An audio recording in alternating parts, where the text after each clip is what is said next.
क्या सोने दी मुंदरी थों लब्बी ते मालावाल थी वैसा दिल ना सुना रे कोल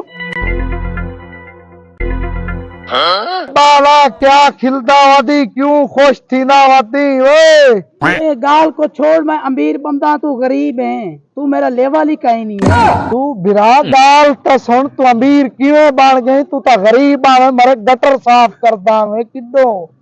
देखो क्या पता मेरा मैं अमीर थी गया एक दिहाड़े दे वेचो 5 करोड़ रुपए दी मुंदरी देख 5 करोड़ रुपए दी सोना हीरा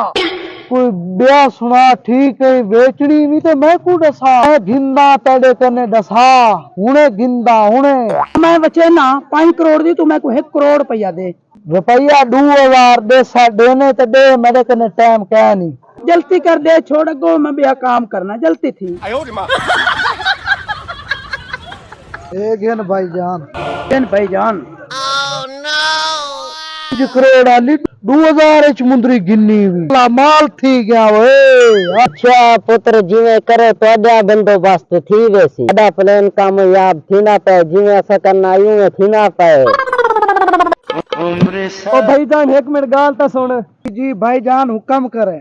भाईजान मैं सुना रहा पिया सुनारे दा काम करे ना कोई सोना वगैरह विकाऊ खरीदा मैं गिंदा कोई है विकाऊ तो मैं को देओ तुम्हारा भी आज मिल गए रस्ते च मुंदरी आज जी को उचेना जी भाईजान मुंदरी है सोने दी मेरे कन्ने में बेचदा ये चेक कर मुंशी सोने दी है मैं को चेक करवा यार सच्ची वाला है नहीं कूड़ा है यार ये तो कूड़ा है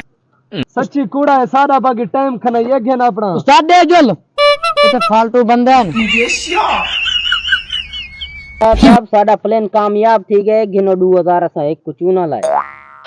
बाकी यार सारा प्लेन कामयाब थी गए 2000 रुपए का चोना लग गए अगू तो इमे करने 1000 रुपया थोड़ा इनाम 1000 रुपया सारा इनाम अच्छा ये सारे रले हम पूरी मुंदरी दे के 2000 मेरे कने खस गए छोड़ सा ना इना को